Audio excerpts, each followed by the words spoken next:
Use our headphones for better experience.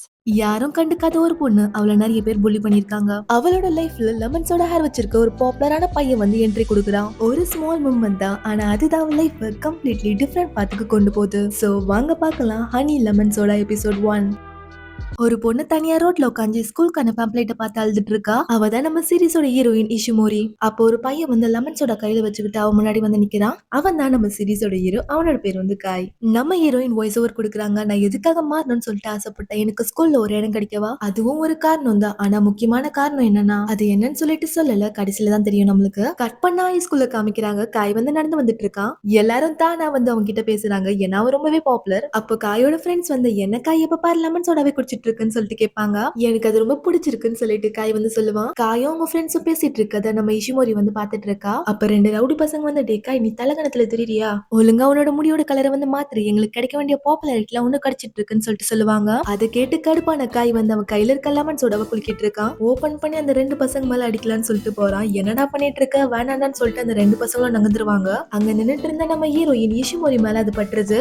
எங்களுக்கும் இதுக்கும் சம்மந்தம் இல்லைன்னு சொல்லிட்டு அந்த 2 பசங்க ஓடி போயிடுவாங்க. காய் கூட இருக்கிற அந்த ஃப்ரெண்டு பொண்ணு வந்து எதுக்காக காய் இப்படி பண்ண அப்படின்னு சொல்லிட்டு கேட்பா. அதான் பட போதுன்னு சொல்லிட்டு தெரியுதுல, கொஞ்சம் நகர்ந்து போயிருக்கலாமே அப்படின்னு சொல்லிட்டு காய் வந்து சொல்லுவா. அப்புறம் அந்த ஃப்ரெண்டு பொண்ணு வந்து இஷிமோரி கிட்ட போயிட்டு உனக்கு எதுவும் ஆவலல அப்படின்னு சொல்லிட்டு கேட்பா. இஷிமோரி வந்து ஃபர்ஸ்ட் டைம் என்கிட்ட ஒருத்தங்க அக்கறையா பேசுறாங்கன்னு சொல்லிட்டு சந்தோஷப்படுறா. காய் ஒழுங்கு மரியாதையா அவகிட்ட சாரி கேளு அப்படின்னு சொல்லிட்டு ஃப்ரெண்டு பொண்ணு வந்து சொல்லுவா. காய் வந்து இஷிமோரிய பார்த்து சாரி கேக்குறான். அவன் கொஞ்சம் கிறுக்க, அவனை மன்னிச்சிருன்னு சொல்லிட்டு ஃப்ரெண்டு பொண்ணு வந்து சொல்லுவா. இஷிமோரி வந்து காய பாக்குறா, அவனும் அவளை பாக்குறான். இப்படி உத்து பாக்குறானே வெக்க வெக்கமா வருதுன்னு சொல்லிட்டு இஷிமோரி வந்து ஓடி போயிடுவா. பக்கத்துல இந்த பையன் வந்து சொல்லுவான், அவளை எங்கேயோ பார்த்த மாதிரி இருக்கே அப்படின்னு. ஃப்ரெண்டு பொண்ணு பேரு ஆயுமி. அவ வந்து செல்வாட்டி, அவ நம்ம கிளாஸ் தான். இஷிமோரியோட ட்ரெஸ் வந்து ஈரமானதுனால அவ ஜிம் கிளாத்துக்கு மாத்திரா. அவ வந்து நினைக்கிறா, நான் ஜூனியர் ஹை படிக்கும் போது என்ன நிறைய பேர் புள்ளி பண்ணிருக்காங்க, அவ மேல தண்ணி ஊத்தி இந்த மாதிரி நிறைய கொடுமைகளை பண்ணிருக்காங்க. அவளுக்கு கல்லுன்னு ஒரு நிக் நேமும் வச்சிருக்காங்க.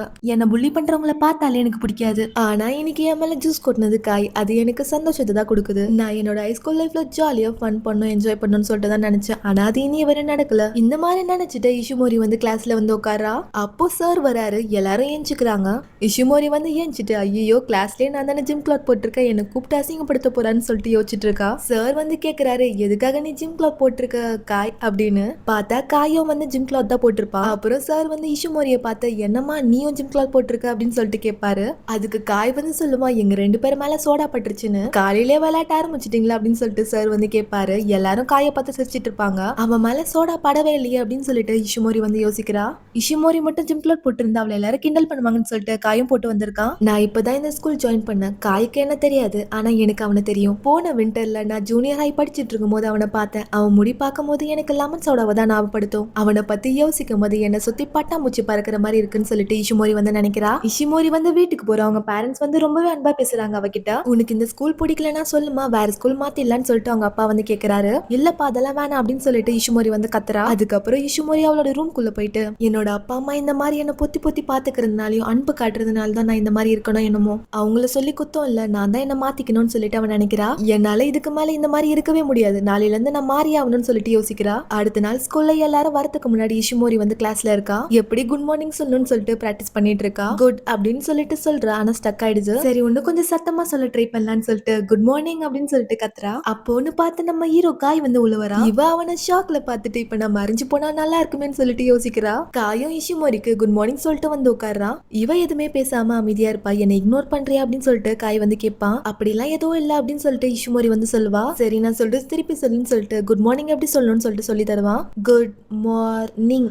அவளும் அவன் சொல்லி கொடுத்த மாதிரி குட் மார்னிங் சொல்லிட்டு அழகா சொல்லுவா. இவ சொன்னதை பார்த்து சிரிச்சிட்டு, நீ என்ன கிளியா அப்படின்னு சொல்லிட்டு கேட்பான். அப்புறம் அவனுக்கு போன் வரும், அந்த போன் எடுத்து பேசிட்டு இருப்பான். இஷிமோரி வந்து ரொம்பவே சந்தோஷப்படுறா. காய் வந்து அவளுக்கு குட் மார்னிங் சொன்னதுனால. கிளாஸ் வந்து நடந்துட்டு இருக்கு. சார் வந்து ஆயுமி எழுப்பி இதுக்கான ஆன்சர் என்ன அப்படின்னு சொல்லிட்டு கேட்பாரு. சார் எனக்கு தெரியாது சார் அப்படின்னு சொல்லிட்டு அவ வந்து சொல்லுவா. சரி தெரியாதா அப்படின்னா ஸ்கூல் முடிஞ்ச அப்புறம் நீ சால்வ் பண்ணிட்டு தான் போகணும்னு சொல்லிட்டு சொல்லுவாரு. என்ன சார் சொல்றீங்க அப்படின்னு சொல்லிட்டு ஆயுமி வந்து கத்துறா. சரி உனக்கு தெரியலன்னா உன் ஃப்ரெண்ட்ஸ் கிட்ட கேட்டு சொல்லு அப்படின்னு சொல்லிட்டு சார் வந்து சொல்லுவாரு. யாராச்சும் ஹெல்ப் பண்ணுங்கடா அப்படின்னு சொல்லிட்டு ஆயுமி பொண்ணு வந்து அழுவுறா. யாருக்கும் ஆன்சர் தெரியல போல, ஆனா இஷுமோரிக்கு வந்து ஆன்சர் வந்து தெரியும். அவகிட்ட வந்து ஆயுமி உனக்கு எதுவும் ஆவலல அப்படின்னு சொல்லிட்டு கேரிங்கா கேட்டிருப்பாள். அதை வந்து யோசிச்சு பாக்குறா. இஷுமோரி வந்து தைரியத்தை வர வச்சுட்டு இந்த அப்படின்னு சொல்லிட்டு அவளோட நோட் புக் வந்து கொடுக்குறா. அந்த ஆன்சரை பார்த்து ஆயுமியும் சாருக்கு படிச்சு சொல்றா. அந்த ஆன்சர் கரெக்ட் அப்படின்னு சொல்லிட்டு சார் வந்து சொல்றாரு. எல்லா பசங்களும் ஹெல்ப் பண்ண இஷுமோரிக்கு கிளாப் பண்ணி பாராட்டுறாங்க. எல்லாரும் ஃபர்ஸ்ட் டைம் அவளை பத்தி நல்ல விதமா பேசுறாங்க. அதனால இஷுமோரி வந்து ரொம்பவே சந்தோஷப்படுறா. அப்புறம் ஆயுமி இஷுமோரி கிட்ட வந்து அவளை இன்ட்ரோடியூஸ் பண்ணிக்கிறா. அப்போ ஃப்ரெண்டு பையன் வந்து வா போலாம் அப்படின்னு சொல்லிட்டு கூப்பிடுறான். இஷிமோரி நீயும் வா அப்படின்னு சொல்லிட்டு ஆயுமி வந்து கூப்பிடுவா. நீ வர இல்ல அப்படின்னு சொல்லிட்டு ஆயுமி வந்து கூப்பிடுவா. வர அப்படின்னு சொல்லிட்டு இஷிமோரி வந்து சொல்லுவா. இந்த நாள் வரும்னு சொல்லிட்டு நான் எதிர்பார்க்கவே இல்லைன்னு சொல்லிட்டு இஷிமோரி வந்து நினைக்கிறா. இவளோட சந்தோஷத்தை கெடுக்கிற மாதிரி ஜூனியர் ஹைல இவள புள்ளி பண்ண எல்லா பசங்களும் இங்க வந்து ஜாயின் பண்ணிருக்காங்க. அந்த பசங்க இஷிமோரிய பார்த்து டி அங்க பாடுறா கல்ல நிக்கிறா, அவ சின்சியா ஹைஸ்கூல்ல தானே ஜாயின் பண்றான்னு சொல்லிட்டு சொன்னா, ஒருவேளை எக்ஸாம்ல ஃபெயில் ஆயிட்டாலோ, அவகிட்ட உருப்படியா இருக்குது அந்த மூளைதான், எப்படி ஃபெயில் ஆனா? அவ எப்பவுமே நாங்க என்ன பண்ணாலும் அமைதியா இருப்பா, அசையாம கல்லு மாதிரி, மூஞ்சில எக்ஸ்பிரஷனும் கொடுக்க மாட்டா, பேசவும் மாட்டா, ஒரு கல்லு மாதிரி அப்படியே இருப்பா அப்படின்னு சொல்லிட்டு சொல்லுவாங்க. அதை கேட்ட இஷுமோரிக்கு மனசு உடைஞ்சு போயிடும். இவங்க சொல்றத தாங்க முடியாம ஓடி போயிடுவா. இவ ஓடி போறத பார்த்து அந்த பசங்க வந்து சிரிச்சிட்டு இருக்காங்க. இந்த பக்கம் இஷுமோரி தனியா வந்து ஃபீல் பண்ணிட்டு இருக்கா. நான் ரொம்ப ஸ்பெஷல்னு சொல்லிட்டு நினைச்சிட்டேன், ஆனா நான் ஒரு கல்லுன்றது நான் மறந்துட கூடாது, இல்ல நான் இந்த மாதிரி யோசிக்க கூடாது, இந்த மாதிரி யோசிச்சா என்னால மாற முடியாதுன்னு சொல்லிட்டு நினைப்பா. இப்ப லைப்ரரியே காமிக்கிறாங்க. இஷுமோரி வந்து நான் எப்படியாச்சும் மாறணும்னு சொல்லிட்டு நோட் புக்ல எழுதி வச்சுட்டு தூங்கிட்டு இருக்கா. அப்ப காய் வந்து நீ எப்பவுமே நான் மாறணும்னு சொல்லிட்டு தான் எழுதிட்டு இருக்க, உன்னோட வழிகளை நீ வாத்தியா மாத்தி உன்னையே காயப்படுத்திக்கிறேன்னு சொல்லிட்டு சொல்லுவான். இஷிமோரி வந்து காய பார்த்துட்டு அவன் நோட் புக்கை மறைச்சிட்டு காயங்க என்ன பண்றான்னு சொல்லிட்டு யோசிப்பா. நீ இப்படி இருக்கிறத பார்த்தாலே எனக்கு எரிச்சல் தான் வருதுன்னு சொல்லிட்டு போவான். என்ன மன்னிச்சிருன்னு இஷுமோரி வந்து சொல்லுவான். இந்த மாதிரி மன்னிப்பு கேட்கறத ஃபர்ஸ்ட் ஸ்டாப் பண்ணுன்னு சொல்லிட்டு சொல்லுவான். அதை கேட்ட இஷுமோரி வந்து பேச வருவா. ஆனா வாயில இருந்து வார்த்தை வராது. ஒரு வழியா காய் கூட பேசுறதுக்கு எனக்கு சான்ஸ் கிடைச்சிருக்கு, இருந்தாலும் என்னால பேச முடியல. இவள மாதிரி இன்ட்ரோவர்ட்டா இருக்கவங்களுக்கு கண்டிப்பா இது புரியும். பேசுறதுக்கு நம்ம மனசுக்குள்ள நிறைய வார்த்தைகள் இருந்தாலும் அது வெளியே வராது. அந்த புள்ளிஸோட சவுண்ட் வந்து கேட்கும். என்னாச்சுன்னு சொல்லிட்டு விண்டோ வந்து எட்டி பாப்பா. அவளோட ஷூ எடுத்து குப்பை தொட்டில போட்டு போயிருப்பாங்க. அதை பார்த்து இஷிமோரி வந்து ஓடுவா. காய் வந்து அதை நோட் பண்ணுவா. இஷிமோரி போயிட்டு அவளோட ஷூ எடுத்துட்டு எதுவும் மாற போறது இல்ல, முன்னாடி இருந்ததுக்கோ இப்ப இருந்ததுக்கோ எதுவுமே மாறல, நான் ஒரு கல்லாவே இருக்கிறதா நல்லதுன்னு சொல்லிட்டு யோசிச்சுட்டு இருப்பா. அப்ப காய் வந்து எதுக்காக எல்லாத்தையும் நீ போஸ்ட் போயிட்டு இருக்க, யார்கிட்ட ஹெல்ப் கேட்கலாம் அப்படின்னு சொல்லிட்டு சொல்லுவான். யார்கிட்ட போய் நான் ஹெல்ப் கேட்கறதுன்னு சொல்லிட்டு இஷிமோரி வந்து சொல்றா. அவ மனசுக்குள்ள நினைக்கிற ஒருவேளை சின்ஸ் ஸ்கூலுக்கான என்ட்ரன்ஸ் எக்ஸாம் நான் பாஸ் பண்ணியிருந்தா ஒரு நிம்மதியான ஹைஸ்கூல் லைஃப் வந்து நான் வாழ்ந்திருப்பேன். ஆனா காய் இந்த மாதிரி நினைச்சுக்கிட்டு காயை தாண்டி ஓடுறா. இப்ப பிளாஷ்பேக்க காமிக்கிறாங்க. வேற ஸ்கூல் சேரலாம்னு சொல்லிட்டு அப்ளிகேஷன் வாங்கிட்டு இருக்காங்க. சின்சே ஸ்கூல்ல புலிஸ்லாம் இருக்க மாட்டாங்க, ரொம்ப சேஃப்டியா இருக்கும்னு சொல்லிட்டு பேசிட்டு இருக்காங்க. இஷிமோரி வந்து மனசுக்குள்ள நினைக்கிறா, ஸ்கூலை மாத்ததை விட நான் என்ன மாத்தணும்னு சொல்லிட்டு நினைக்கிறேன். அப்புறம் இச்சிமோரி வந்து ஸ்கூலுக்கான பாம்ப்ளேட்டை பார்த்து நடந்து போயிட்டு இருக்கா. எனக்கு அச்சிமிட்சு ஹை ஸ்கூல்ல ஜாயின் பண்ணணும் தான் ஆசையா இருக்குன்னு சொல்லிட்டு நினைக்கிறா. நடந்து போயிட்டு இருக்கும் போதே தெரியாம அந்த புலிஸ் மேல இடிச்சு கீழே விழுந்துருவா. யார் அது? ஓ நம்ம கல்லா, நீ சின்சே ஹை ஸ்கூலுக்கு தான் போறியா? உன்ன மாதிரி ஆளுக்கு அந்த ஸ்கூல் தான் கரெக்டா இருக்கும், உன்ன மாதிரி நோஞ்சானுங்க அங்க நிறைய இருப்பாங்க, அங்க போ அப்படின்னு சொல்லிட்டு கிண்டல் பண்ணிட்டு போயிடுவாங்க.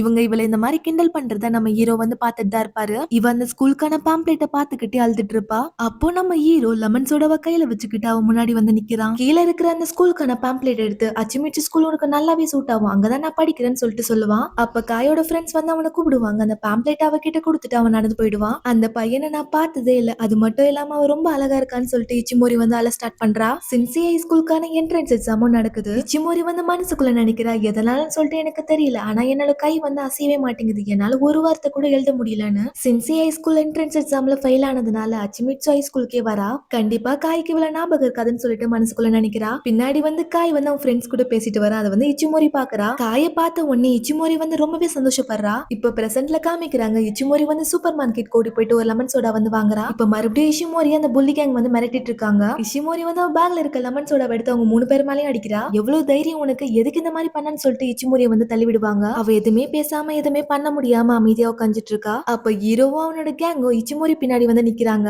காய் வந்து இஷிமோரி கிட்ட நேத்து நடந்தது உனக்கு ஞாபகம் இருக்கா அப்படின்னு சொல்லிட்டு கேட்பான். அவ யோசிச்சு பாக்குறா, நான் யார்கிட்ட போய் ஹெல்ப் கேக்குறது அப்படின்னு சொல்லிட்டு அவ கேட்டிருப்பாள். அதுக்கு காய் வந்து சொல்லிருப்பான் என்கிட்டன்னு. இச்சிமோரி வந்து அதை எப்படி கேக்குறதுன்னு தெரியாம அமைதியா இருப்பா. மறுபடியுமா சரி நான் சொல்லி தரேன், அதை மாதிரி சொல்லு அப்படின்னு சொல்லிட்டு காய் வந்து சொல்லுவான். ஹெல்ப் மீ அப்படின்னு சொல்லிட்டு சொல்லி தருவான். அவளும் அழுதுகிட்டே ஹெல்ப் மீ அப்படின்னு சொல்லிட்டு சொல்றா. காய் வந்து சிரிச்சுக்கிட்டே சூப்பரா சொன்னு சொல்லிட்டு சொல்லுவான். காய் வந்து ஏஞ்சிட்டு 3 கேவலமான ஜென்மங்களா இருமேந்து அவகிட்ட வந்தீங்க நீங்க செத்தீங்க அப்படின்னு சொல்லிட்டு மிரட்டுவான். அதை கேட்டு 3 பேரும் பயந்து ஓடிடுவாங்க. அவங்க போன அப்புறம் இச்சிமோரி வந்து அழுக ஸ்டார்ட் பண்றா. காய் வந்து சொல்லுவா, முதல்ல எழுந்துரு, இந்த மாதிரி காரிடார்ல உட்காந்து அழுவாது, முக்கியமா ரோட்ல உட்காந்து அழுவுற வேலை வச்சுக்காதுன்னு சொல்லிட்டு சொல்லுவான். இச்சிமோரி வந்து நினைக்கிறா, அப்ப அவனுக்கு எல்லாமே ஞாபகம் இருக்கு, அன்னைக்கு நடந்த விஷயத்துல இருந்து எனக்கு காய் தான் எல்லாமே அப்படின்னு சொல்லிட்டு மனசுக்குள்ள நினைக்கிறா. என்ன மன்னிச்சிரு அப்படின்னு சொல்லிட்டு இஷிமோரி வந்து சொல்லுவா.